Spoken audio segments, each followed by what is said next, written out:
Bonjour à tous et bienvenue sur Mosaïque Cristal. Alors vous le voyez, j'ai délaissé le plateau télé pour vous proposer cette émission en immersion à l'UFA, l'unité de formation d'apprentis de Sarreguemines. Elle est située au sein du lycée Henri Dominé et dans quelques instants, elle va être officiellement inaugurée, baptisée UFA Michel Roth. On va y consacrer une large part de notre émission, mais on reviendra aussi sur les temps forts qui ont ponctué le week-end. Voici le résumé de l'actu en images. Les élus ont enchaîné les coupées de ruban à Houndelin. La maison de santé, la pharmacie, le City Park, l'hammam et le monument aux morts ont été inaugurés. À Meisenthal, c'est le jardin pour la liberté qui a été inauguré. En plein cœur du site verrier, il rend hommage à deux figures emblématiques de la commune, Émile Gallet et Antoine Masse. Après l'inauguration, les visiteurs ont pu goûter les produits du terroir avec le marché paysan de la Même organisé à Meisenthal. On retrouvait également des producteurs locaux à Sarreguemines, le premier marché organisé conjointement par la ville et la communauté d'agglomération Sarreguemines Confluence. Avant le réconfort, il y avait l'effort. Plus de 1500 coureurs et marcheurs se sont rendus à l'étang d'Asselfour dimanche pour la Beachoise, une course solidaire au profit de la Ligue contre le cancer. Qui dit baptême et inauguration dit dévoilement de plaque et j'ai le privilège de donner le top pour qu'on puisse dévoiler cette magnifique plaque. C'est parti. Et donc, vous le voyez, c'est Michel Roth lui-même qui dévoile la plaque et qui est entouré.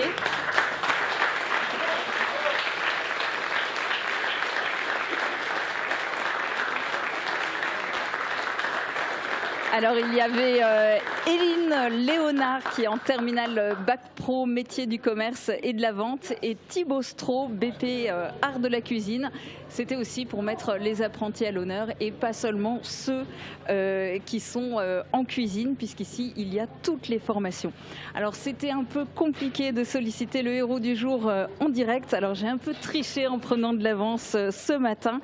Je vous propose d'écouter l'interview de Michel Roth enregistrée à son arrivée à l'unité de formation d'apprentis qui porte désormais son nom. Michel Roth, qu'est-ce que ça représente pour vous d'avoir une unité de formation d'apprentis qui porte votre nom en plus ici à Sarreguemines? Alors moi je suis avant tout ému et honoré d'avoir l'école qui va porter mon nom. En plus là où j'ai fait mon apprentissage, donc la ville où je suis né. Donc pour moi c'est avant tout une grande émotion et un grand bonheur. Et ouais, c'est vrai, je me répète, mais c'est une vraie fierté. Et tout ça c'est pour l'avenir aussi de nos jeunes et pour donner de la motivation et un élan supplémentaire à l'apprentissage. Alors il y avait déjà le restaurant scolaire du collège Robert Doisneau à Sarralbe qui porte votre nom. Maintenant l'UFA à Sarreguemines, tout un symbole évidemment puisque vous êtes un grand défenseur de l'apprentissage et c'est d'ailleurs en étant apprenti à Sarreguemines que vous avez commencé dans le métier. Quel est le regard que vous portez aujourd'hui sur l'apprentissage? Alors c'est vrai que j'ai eu la chance et aussi j'ai fait l'apprentissage à Sarreguemines à l'auberge de la Charrue d'Or il y a maintenant 45 ans et c'est vrai que j'étais en alternance donc ici et c'est vrai que l'apprentissage pour moi reste très important. D'ailleurs je le dirai tout à l'heure aux jeunes, c'est un peu les bases, c'est le segment et je pense que en tout cas en ce qui me concerne toute ma carrière, tout le long de ma carrière, l'apprentissage m'a aidé. Parce que j'avais eu des forces et j'avais eu des encouragements et tout ça m'a permis aussi de garder et de prendre du recul sur des moments peut-être un peu difficiles dans ma carrière et ça m'a permis toujours d'avancer, savoir d'où on vient et d'avoir appris ici, se ressourcer aussi de temps en temps quand je viens là, voilà. C'est ça aussi ce qui est l'apprentissage et le regard que j'en porte maintenant, c'est que bien sûr ça a évolué, les années ont passé, maintenant on a aussi la chance de pouvoir faire d'autres études, hein.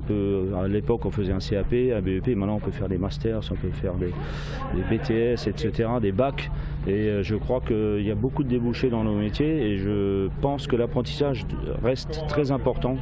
Je pense que ça n'a pas changé, c'est toujours aussi important et il faut surtout que les jeunes soient patients.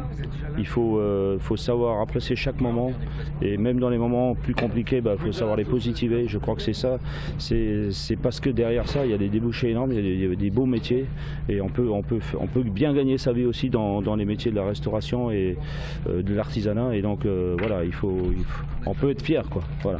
Et vous êtes un exemple pour eux, vous avez fait un sacré chemin depuis votre apprentissage. Alors meilleur ouvrier de France, chef doublement étoilé, Bocuse d'Or Monde et encore pour ne citer que les titres les plus prestigieux. Depuis 2012, vous avez créé votre société de conseil en gastronomie. Quel est le message que vous voudriez aujourd'hui faire passer à la jeune génération ? Justement, à travers une carrière, mais il y en a tellement d'autres, c'est la preuve qu'avec les efforts, quand on a la volonté et la persévérance, tout est possible en fait. On peut arriver à faire des concours, à être patron, avoir des restaurants, aller travailler à l'étranger, faire du conseil après. Bien sûr, c'est justement ça que je vais faire passer comme message, c'est que dire aux jeunes que grâce à ces métiers-là, c'est des métiers de passion où on donne du plaisir, où on fait des rencontres, on travaille des produits suivant les terroirs et les saisons. C'est formidable, ça s'arrête jamais, c'est toujours dans la nouveauté, dans la curiosité et surtout c'est toujours donner du plaisir. Et ça c'est quand même un métier, c'est des métiers incroyables. Et donc voilà, il y a une multitude de choses à faire et de métiers à mettre en avant, des métiers de travail à faire au niveau des carrières, quoi. Et bien justement, on va se tourner vers cette jeune génération. Ici, c'est un pied à l'école, un pied en entreprise. Voilà. C'est le principe de l'apprentissage et des formations en alternance. Uranie Tozic et Guillaume Dumonteil sont allés à la rencontre de ces semi-professionnels pour recueillir leur avis. L'apprentissage et l'alternance ont quoi de plus dans la scolarité, d'après toi ? D'après moi, l'alternance et l'apprentissage, c'est surtout parce qu'on peut du coup, après le BTS, avoir un boulot, du coup un travail dans lequel on peut directement rentrer après. Et après, c'est avantageux parce que si on connaît déjà l'entreprise, on est bien dedans. On est déjà au travail, donc on connaît déjà mieux la restauration. Nous travaillons déjà avec des collègues. Et nous sommes aussi rémunérés, donc ce qui est aussi bien. J'ai déjà un pied dans le travail, je peux mettre en avant mes compétences et en développer d'autres. Ça m'a permis de rentrer dans le monde du travail, de connaître un peu plus les devoirs d'un employé au quotidien dans une entreprise. Ça m'a permis de plus connaître également le monde de l'entreprise, le travail de tous les jours. Ce qu'un salarié fait au sein de son entreprise. Je pense que c'est vraiment le compromis entre les deux, c'est-à-dire salaire, travail et aller en cours, avoir un peu notre jeunesse encore. Et je pense que c'est vraiment ça qui fait que c'est vraiment un atout. Quoi. Pourquoi, toi, à titre personnel, tu as choisi cette voie ? Pour apprendre plus et les savoir-faire du patron. On a un patron. Et on se met vraiment dans la peau d'un salarié. Vu qu'on est déjà dans une entreprise, on peut par la suite être embauché par cette entreprise. Je suis tombée dans cette voie par hasard, donc c'était vraiment par pure chance. Et du coup, je reste. J'ai fait un CAP et un bac et là je suis en alternance BTS. Et c'est vrai que ça plaît tellement que j'ai eu de la chance en fait. Voilà. J'avais envie de travailler, d'aller dans la vie active. Et en fait, l'école, en général, j'aimais pas ça. Mais grâce à ma voie professionnelle, j'aime beaucoup ça. Du coup, ça me donne envie d'aller à l'école. C'était fait pour toi ? Clairement. J'adore mon métier et j'ai eu de la chance de le découvrir comme ça, dans l'alternance. Je fais ça depuis que j'ai 15 ans. J'ai fait un CAP, j'ai fait un bac en alternance et maintenant je suis en BTS NDRC au lycée Henri Nominé. Franchement, c'est super sympa et il y a une bonne ambiance. Tous ces jeunes que vous venez d'entendre suivent leur formation théorique ici à l'UFA Michel Roth que vous dirigez, Jean-François Reinert. Pour vous, est-ce que c'était une évidence de choisir le nom de Michel Roth pour cette unité de formation d'apprentis ? Bien, vous faites bien de parler effectivement de l'UFA, Michel Roth, dans son entité, la totalité des formations. Alors une évidence sans aucun doute, la culture des talents, le dépassement de soi, l'excellence, ce sont les valeurs qui sont portées par Michel Roth et que l'on peut très bien mettre au service de toutes les formations en alternance. Je le remercie infiniment de nous aider et de prêter son nom à cet outil de formation qu'est l'UFA Michel Roth. Alors justement, oui, vous venez de le dire, il y a beaucoup de formations parce que Michel Roth, c'est un très grand chef cuisinier, mais ici vous ne formez pas que du personnel de cuisine. Parlez-nous un petit peu des différents apprentissages qui sont possibles ici à Sarreguemines. Alors parmi les possibles apprentissages à Sarreguemines, nous avons effectivement, comme vous l'avez dit, tout ce qui relève de la restauration, mais aussi tout ce qui relève de l'industrie. Alors l'industrie, en allant du bac professionnel jusqu'au BTS, dans les secteurs de la maintenance, de l'électrotechnique, mais également dans tous les autres secteurs industriels. Et nous avons le commerce avec des bacs pro commerce et aussi des CAP commerce. Donc l'ensemble des secteurs professionnels peut être touché par cet apprentissage. Donc pour les jeunes, il n'y a vraiment aucune hésitation. Ceux qui sont intéressés par une formation prenant pied dans la réalité, dans le monde de l'entreprise, rejoignez-nous. Apprentissage, mais aussi formation en alternance. Aujourd'hui, ce n'est pas seulement l'inauguration de l'UFA Michel Roth. Vous avez aussi souhaité organiser toute une journée spéciale dédiée à l'alternance. Alors l'alternance est une thématique qui est très forte au lycée Nominé. Alternance qui est une thématique très forte aussi parce que le GRETA est opérateur de cette alternance. Et ce GRETA opère l'alternance donc en dépassant l'âge de 29 ans pour ce qui est de l'apprentissage et en allant bien au-delà. C'est une philosophie, une façon d'apprendre. On est dans la vraie vie, dans la vie réelle et en même temps on tire un certain nombre de conséquences quant à nos apprentissages. C'est une formidable façon de s'émanciper et d'arriver à un emploi. Et avec du coup aujourd'hui toute la journée beaucoup d'événements qui sont organisés. Absolument. Parmi ces événements, nous avons une table ronde portant sur l'alternance. Nous avons ensuite l'inauguration officielle de l'UFA Michel Roth. Je suis très fier et très honoré. Et puis nous aurons cet après-midi une recette qui sera retransmise sur les réseaux sociaux, mais aussi sur Télémosaïque, qui est notre partenaire sur cette opération. Cette recette qui est une recette donc de Michel Roth. Et ensuite suivront des rencontres plus ou moins informelles avec Michel Roth et des dédicaces. Donc la journée va être bien remplie et heureuse. Et bien on va regarder tout de suite un aperçu de ce qui se passe depuis ce matin à l'UFA Michel Roth. C'est un reportage de Guillaume Dumonteil. Vous ramenez tout ce qui est là et au fur et à mesure je vous donne les consignes. Moi je vous attends là-bas et on prend déjà tout ça. Branle-bas de combat à l'UFA. Aujourd'hui est un grand jour. L'établissement va prendre le nom d'un illustre ancien élève, Michel Roth. Je suis quand même contente parce que je me dis que c'est un événement qu'on n'a pas tous les jours. Donc de temps en temps ça fait du bien. C'est quelque chose, un événement comme ça. Donc il faut bien être en place et que tout aille bien. De nombreux élèves sont sur le pont, des CAP première et deuxième année, ainsi que des BP. Plusieurs sections sont concernées, notamment des élèves de cuisine et de services et commercialisation. Première étape, la mise en place de différents éléments sous les chapiteaux. Ils travailleront ensuite en collaboration avec des restaurateurs, un fromager et des boulangers-pâtissiers. Ils vont préparer le cocktail dînatoire pour midi. Donc là, ils vont être placés sous l'autorité des chefs qui ont chacun préparé des succulents plats et très variés avec des produits de très grande qualité. Autre salle, autre ambiance. À quelques dizaines de mètres de là, dans la salle des invités se déroule une table ronde ayant pour thème les apprentis, également appelés étudiants des métiers. Des élèves ont présenté leur parcours, notamment Mégane, qui avait commencé par un parcours scolaire classique jusqu'au brevet, avant de trouver le chemin qui lui convenait. Je me suis tournée vers la voie de l'apprentissage, qui m'a ouvert plein de portes, et que ma vie a changé du tout au tout. D'autres apprentis ont ainsi pris la parole pour présenter leur parcours et échanger avec les invités présents, parmi lesquels se trouvait notamment Nicole Triss, députée de la circonscription. Et je suis maintenant en compagnie d'Iron, qui est apprenti ici à l'UFA. Qu'est-ce que ça t'évoque, le nom de Michel Roth ? Michel Roth, c'est déjà un grand chef cuistot qui a gagné une Bocuse d'Or et qui est le meilleur ouvrier de France. Et voir la dernière fois, il est déjà venu au CFA à Sarreguemines et il nous a fait une présentation et son terme culinaire il est parfait. Il est vraiment bien quoi. Et toi, qu'est-ce qui t'a donné envie de t'orienter vers la restauration ? Voir déjà ma mère, quand on est déjà 6 frères et 3 sœurs, voir ma mère en train de faire énormément à manger. Des fois je l'aide et après ça m'a poussé aussi à devenir meilleur que ma mère au niveau culinaire et tout. Et je pense que j'ai réussi à la battre, donc voilà aussi pourquoi je suis parti dedans. Et pour ta formation, pourquoi as-tu choisi l'apprentissage ? Parce que de base, après, je préfère être franc, je suis pas trop école. Et au lieu de rester chez moi en train de rien faire ou quoi, je préfère faire de l'alternance entre travailler et aller à l'école. Et comme ça, je vois déjà l'avenir commencer le monde du travail. Alors, comme tu es à l'école, c'est ici à l'UFA. Aujourd'hui, c'est une journée particulière avec pas mal de choses qui sont organisées. Est-ce que tu participes à tout ce qui est organisé aujourd'hui pour vous, les apprentis ? Oui, effectivement, ce matin, j'ai participé à des entrées qu'on devait faire avec un chef. Et cet après-midi, nous allons participer aussi à un terme culinaire cet après-midi.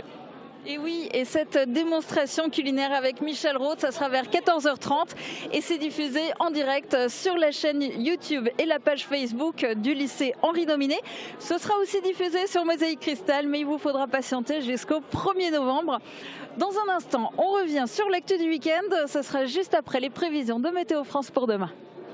Retrouvez votre programme avec le Crédit Mutuel, partenaire des grands événements de votre région. Une banque qui appartient à ses clients, ça change tout. Bonjour tout le monde, on retrouve encore de la grisaille pour demain. Le jour va se lever sous un ciel gris avec des brouillards qui seront assez longs à se dissiper. Des éclaircies se développent par la suite, mais les nuages pourront verser quelques gouttes. Côté température, les minimales seront comprises entre 4 et 6 degrés et les maximales entre 11 et 14 degrés. Demain, pensez à souhaiter une bonne fête au Wilfried. Il fera jour de 7h48 à 18h47. Passez tous une très belle journée et à demain. C'était votre programme avec le Crédit Mutuel, partenaire des grands événements de votre région. Une banque qui appartient à ses clients, ça change tout. Tout au long du mois, la ville de Sarreguemines se mobilise pour Octobre Rose. Lundi 11 octobre, assistez à une conférence sur le cancer du sein et l'autopalpation animée par le docteur Mbekwe. Au programme information, ateliers et échanges libres. Rendez-vous à 18h à l'auditorium du Casino des Faïenceries, entrée gratuite et ouverte à tous.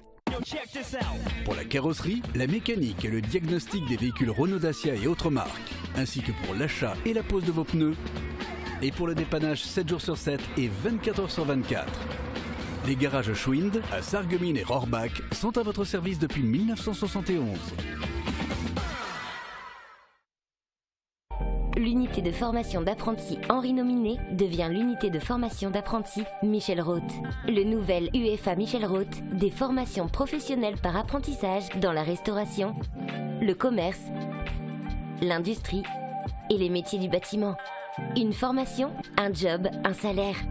Culture des talents, dépassement de soi et excellence. C'est l'UFA Michel Roth. Carrelage, porte, parquet à l'extérieur. Pour une maison moderne et élégante, rendez-vous chez Prolux Design. Prolux Design, 80 route de Nancy, à Sarreguemines.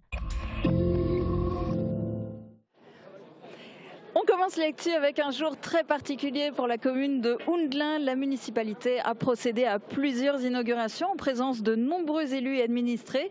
Alors ils ont démarré à l'église Saint-Jacques-le-Majeur avant de longer la rue et la place du Général de Gaulle. De coupée de ruban en coupée de ruban, nous vous proposons de suivre le cheminement. C'est un reportage de Thibaut Desmerlet. Inauguration officielle en cascade, la municipalité de Houndelin a inauguré plus de 5 édifices en une après-midi vendredi dernier. De nombreux élus étaient présents, dont le sous-préfet Christophe Salin. La série a commencé au pied de l'église avec le nouveau monument aux morts sculpté par Bernard Pétry. Une cérémonie a eu lieu avec la participation des écoliers. C'était ensuite au tour de la maison de santé pluridisciplinaire, un projet qui date de 15 ans et enfin concrétisé.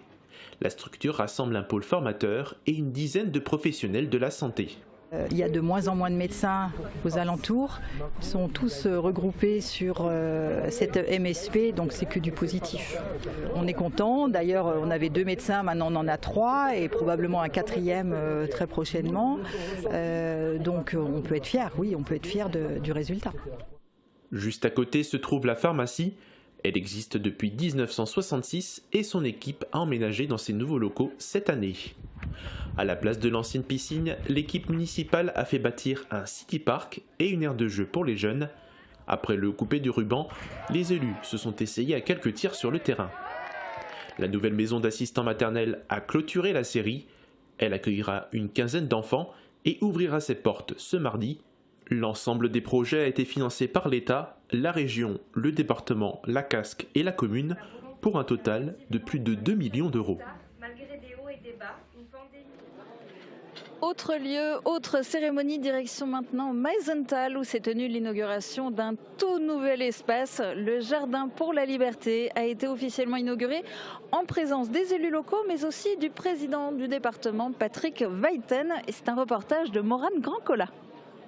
Aux courbes ondulantes enlace la cour intérieure avec amour et abrite en son sein un îlot de verdure, un jardin. Ce jardin, le jardin pour la liberté.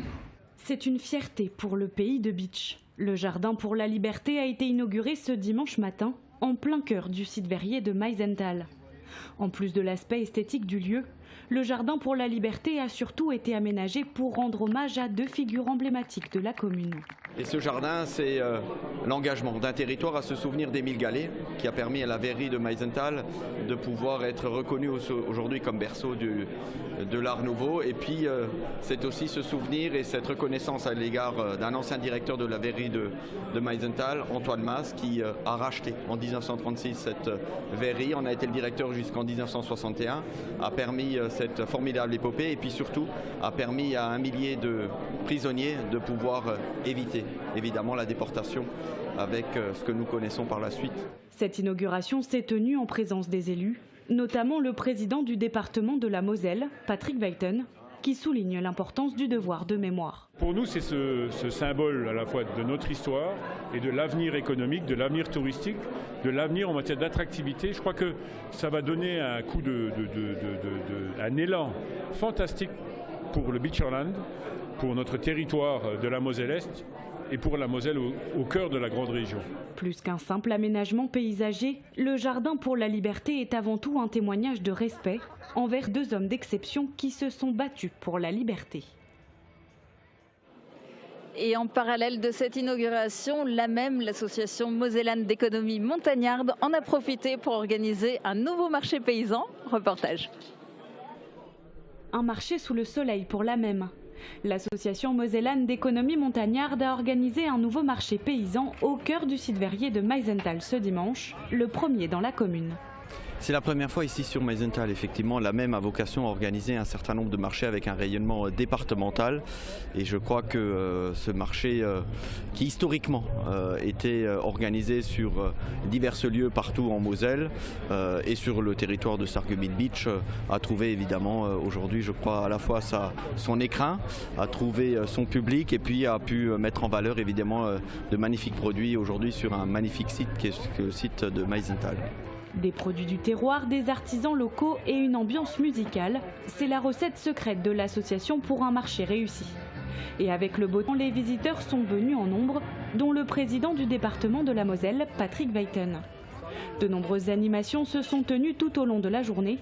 Prochain événement, rendez-vous le 21 novembre à Lemberg pour le prochain marché paysan. Le produit a changé, mais les ingrédients restent les mêmes. Hier avait lieu à Sarreguemines le marché des producteurs, en lieu et place du traditionnel marché paysan du mois d'octobre. Au programme, animation et vente de produits du terroir. Guillaume Dumonteil était sur place. Ça peut pas arriver ici, mais si, ça peut... Des activités ludiques, de la nourriture et du soleil. Le marché des producteurs organisé par la ville de Sarreguemines et la communauté d'agglomération Sarreguemines-Confluence est bien né. Ce dimanche, en milieu de matinée, le public était nombreux à déambuler parmi les stands et à assister aux animations. À l'applaudimètre, les chiens Terre-Neuve ont été les grands vainqueurs. Ces grosses boules de poils sont d'excellents nageurs, capables de tracter des poids de plusieurs tonnes. En termes d'emplettes, les 46 producteurs présents ont trouvé à qui parler. J'ai acheté à peu près la moitié du marché, tout ce qui est viande, charcuterie. Et là, je viens de découvrir des liqueurs d'Allemagne. Et sinon, tout ce qui est bière, j'aime bien me fournir aussi dans ce genre de marché. Ce rendez-vous avec les producteurs de la région, de France et d'Allemagne, se déroulait dans une ambiance conviviale. On découvre vraiment des choses, des produits qu'on ne trouve nulle part ailleurs et c'est bien parce qu'on peut aussi beaucoup goûter avant de faire notre choix et c'est ça qui est vachement intéressant. Il était même possible de se restaurer sur place, d'effectuer des promenades en bateau ou de découvrir les poissons qui vivent dans la rivière d'à côté. Côté sport, il y avait du foot ce week-end, le derby de Moselle-Est, Sarreguemines-Forbach, du suspense et au final une défaite cruelle. Le Sarreguemines Football Club s'est incliné contre l'US Forbach Football après avoir concédé en toute fin de match un penalty transformé par Sahel Redjam. Frustrant car les faïenciers s'étaient créés davantage d'occasions que leurs adversaires. Le résumé de la rencontre est signé Guillaume Dumonteil. Sur une action, à la 87e minute, le match a basculé. En cédant manifestement du bras, le numéro 10 forbachois Jordan Pfeiffer récupère un ballon au centre du terrain. Il envoie ensuite le cuir en direction de son attaquant, stoppé illégalement dans la surface par le défenseur sarregueminois Antoine Mel. Conséquence directe, penalty, puis but inscrit par Saël Redjam, le seul de la rencontre. Grâce à ce coup parfait, l'US Forbach Football s'impose en terre sarregueminoise pour ce derby de Moselle-Est. Il n'y a pas pire comme scénario, voilà. Donc après, il y a beaucoup de regrets et beaucoup de frustration, puisque les garçons ont fait un gros match, ont livré une bonne prestation, encore une fois malgré l'état du terrain, et on s'est créé un nombre incalculable d'occasions franches. On n'a pas su les mettre, on n'a pas su les concrétiser. Effectivement, les faïenciers ont eu plusieurs situations pour ouvrir le score, mais soit ils manquaient de justesse dans le dernier geste, soit ils se heurtaient au dernier rempart de l'US Forbach Football. Voilà quoi, c'est comme ça. Mais dans le football, quand vous ne savez pas gagner, il faut savoir ne pas perdre. En raison de cette défaite, les joueurs du Sarreguemines Football Club passent derrière leurs adversaires du soir au classement de leur poule de Régional 1. Ils sont désormais 6e sur 12. Mais le championnat vient juste de commencer, rien n'est encore joué. Du sport sans enjeu sportif, mais pour la bonne cause. En ce plein mois d'octobre rose, la 8e édition de la Beachoise s'est tenue ce week-end à l'étang d'Asselfurt. Crise sanitaire oblige, le basket club du Pays de Beach qui organise la course a fait le choix de repartir sur la même organisation que l'année dernière. Explication dans ce reportage de Morane Grandcola. Courir pour la bonne cause, bienvenue à la 8e édition de la Beachoise. Cette année encore, pas d'inscription obligatoire pour participer. Le basket club du Pays de Beach a décidé de réitérer l'organisation de l'an passé, à l'exception de parcours balisés. Alors déjà en raison de la pandémie, quand on a commencé l'organisation il y a 2 mois en arrière, on ne savait pas trop si on pouvait la maintenir ou pas. Donc pour assurer le coup, on s'est dit on va repartir sur la même organisation que l'année dernière, d'autant plus que l'édition 2020 a connu un grand succès. Donc on est reparti sur les mêmes bases. Donc on propose 2 parcours, il y a un parcours de 5 km, plutôt un parcours familial, c'est la ronde de Asselfurt, donc autour de l'étang. Et un deuxième parcours plutôt, qui convient plutôt aux sportifs, marcheurs aguerris et coureurs aguerris, où on a là donc la montée du Hors-Kopf. Pour cette 8e édition, pas de participation payante non plus, mais comme chaque année, une urne est mise à disposition des participants. Les coureurs, marcheurs, vététistes ou nos amis à 4 pattes étaient présents en nombre cette année. Et petite anecdote, tous les ans, cet arbre de l'étang de Asselfurt se teint de rouge, comme pour soutenir l'opération Octobre Rose. Et pour cette 8e édition, la Beachoise a pu compter sur une vingtaine de bénévoles, mais surtout sur 1507 marcheurs, coureurs et vététistes cette année. Vous pouvez encore faire un don à la Ligue contre le cancer. Rendez-vous sur le site internet vivre-cancer.fr. Et pour finir, cette émission exceptionnellement délocalisée à l'unité de formation d'apprentis de Sarreguemines qui vient d'être baptisée UFA Michel Roth, me voici aux côtés de Sacha Baumann, chef de cuisine du restaurant La Charrue d'Or à Sarreguemines. Et c'est dans ce restaurant que Michel Roth a fait lui-même son apprentissage, ses débuts dans le métier. Qu'est-ce que ça représente pour vous ? Déjà, c'est un plaisir de connaître Michel Roth. Voilà. La cuisine, on s'en inspire quand on se dit que Michel Roth y a travaillé ? On essaie de travailler proprement, de faire des belles choses, quand même que ça tienne une ligne. Quoi. Alors cette journée, elle n'est pas dédiée uniquement à Michel Roth, c'est une belle promotion de l'apprentissage. Vous-même, vous avez été apprenti, c'était au Saint-Welfried. Exactement. C'est important, c'est nécessaire à vos yeux de faire la promotion de l'apprentissage ? Ouais, je pense que l'apprentissage, c'est quand même une bonne base pour apprendre beaucoup de choses dans le métier. Ça apporte beaucoup. Qu'est-ce que vous auriez envie de leur dire aux apprentis pour qu'ils se lancent, que ce soit dans la cuisine ou dans d'autres métiers d'ailleurs ? Franchement, je ne sais même pas quoi répondre. Pour moi, la meilleure chose, comme dit, oui, l'apprentissage, je trouve que c'est mieux et on apprend plus de choses simplement. Eh bien, il est temps pour nous de filer en cuisine. À 14h30 démarre la démonstration culinaire de Michel Roth à suivre en direct sur la chaîne YouTube et sur la page Facebook du lycée Henri Nominé. On a même un QR code normalement qui est censé s'afficher, que vous pouvez scanner, qui vous enverra directement sur la page dédiée. Et puis sinon, eh bien, séance de rattrapage le 1er novembre sur Mosaïque Cristal. Il ne me reste plus qu'à vous souhaiter une très bonne journée, à vous donner rendez-vous demain dès midi sur Mosaïque Cristal. Très bonne journée à tous, à demain.